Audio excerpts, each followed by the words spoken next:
3 days after the festivities of Thanksgiving Day, 1981, around 7:30 a.m., as many Americans found themselves still cuddled up in bed enjoying the final pleasures of their holiday weekend, the deceased body of one of the country's most beloved actresses was found floating in the Pacific Ocean.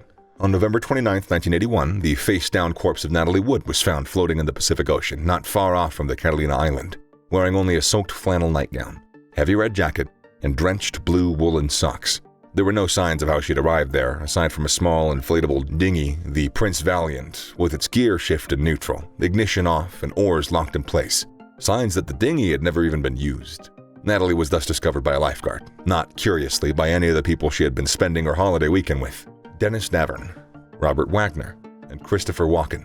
Natalie Wood, a daughter of Russian-Ukrainian immigrants to the United States, began acting as a very young child and would go on to star in films like Miracle of 34th Street, Rebel Without a Cause, West Side Story, Splendour in the Grass, and her final project, alongside famed actor Christopher Walken, Brainstorm. Christopher Walken would become a fast friend through their shared work, something that is rumored to have deeply bothered her fellow co-star and two-time husband Robert Wagner.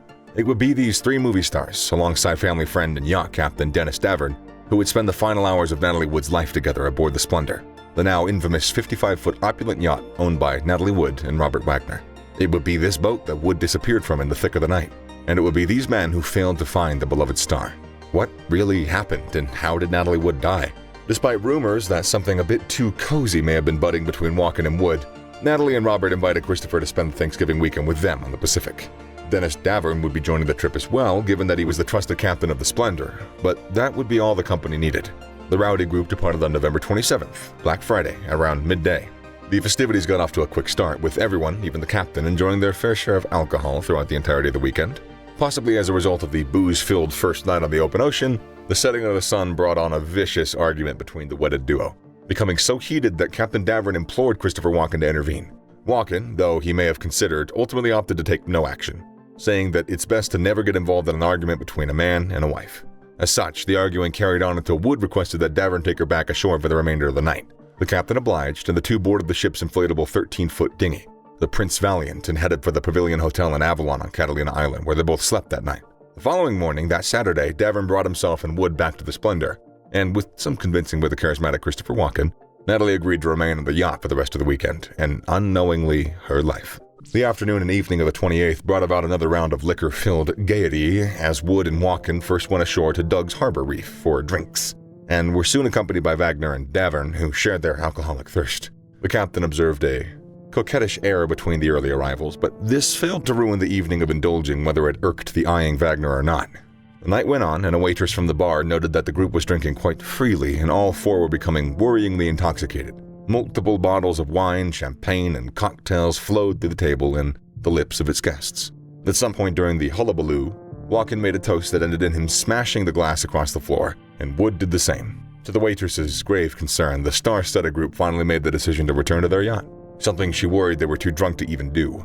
Nevertheless, shortly after 10 p.m., staggering and inebriated as they may have been, all four made their way back to the dinghy and onto the Splendour. Witnesses from the surrounding coast and ships around this time reported hearing screams and shouts, mostly from a woman, that were all ignored as the calls of a drunken partygoer.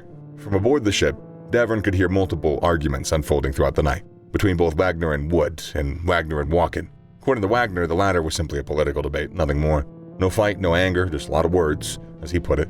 But at some point or another, Wagner did shatter a wine bottle on a tabletop, screaming at Walken, "What are you trying to do? Sleep with my wife?" What happened next becomes increasingly murky.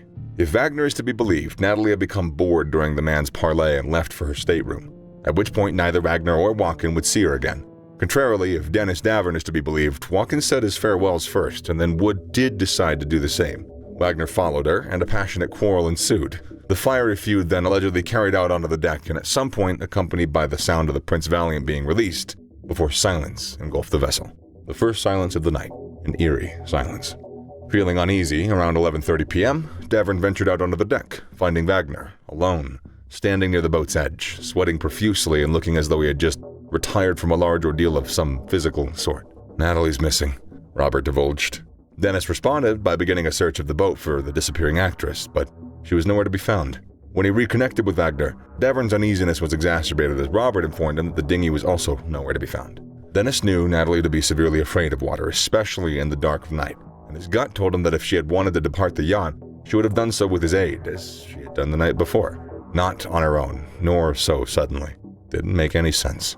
Neither did the fact that Wagner, much to Davern's dismay, pushed the captain not to turn on the Splendor's floodlights, nor put out a call for help. Robert claimed that he wished to avoid the bad publicity, but Natalie was still missing, whether in public or in private. Hours later, the men aboard the yacht finally pulled out a distress call to the Coast Guard informing them that Natalie Wood had vanished at sea. Shortly after sunrise, she was found. To this day, no one has come forward with a full and truthful account of what happened to Natalie Wood in her final moments. Theories abound and stories have come and gone, changed and expanded throughout the years.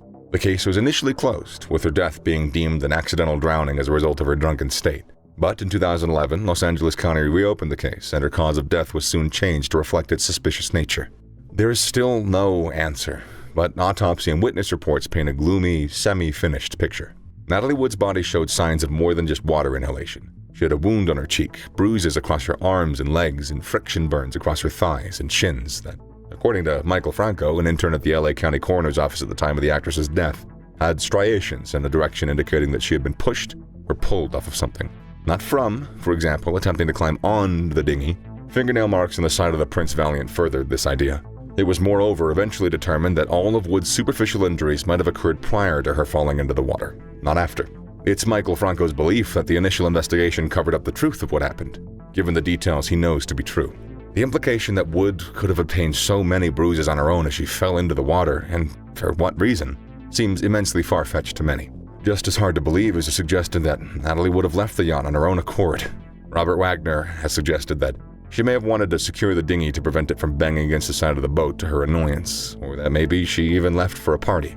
He thus posits that at some stage, Natalie fell into the water, possibly after hitting her head from a slip on the yacht's algae-covered swim steps. Investigators at the time, however, found the algae on these steps to be undisturbed, and Wood's attire, wool socks, a nightgown, and a down jacket, additionally seemed to rule out the idea that she would have been leaving to attend a party elsewhere. And even if the dinghy was bumping against the side of the boat, Natalie would have asked Davern to do something about it for her. According to multiple friends and family members, it would not have been in the movie star's nature to in any way risk getting into the dark, open water on her own. Natalie was petrified of water. As a young girl, her superstitious mother had instilled such a fear in her after being told by a fortune teller that Natalie Wood would die of drowning in unknown dark waters.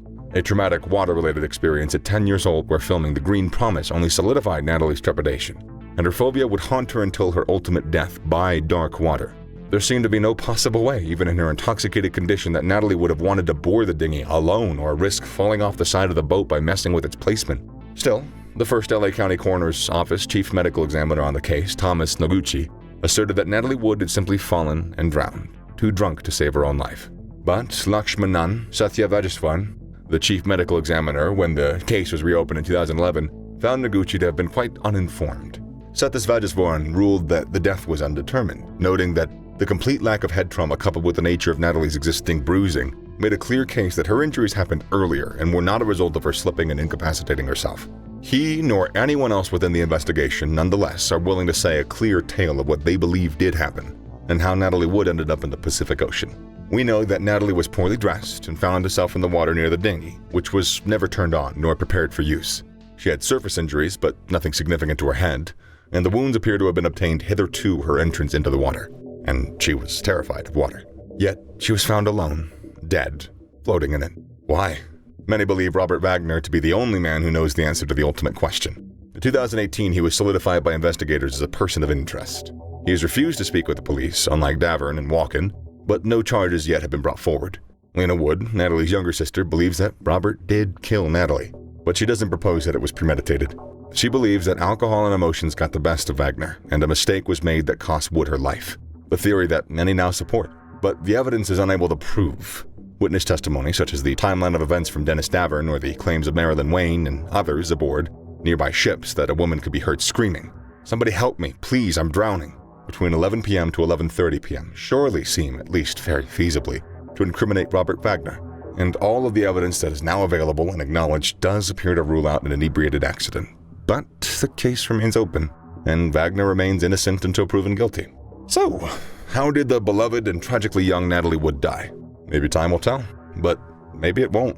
A secret held only by any who witnessed her final breaths, and the open ocean that she was oh so afraid of.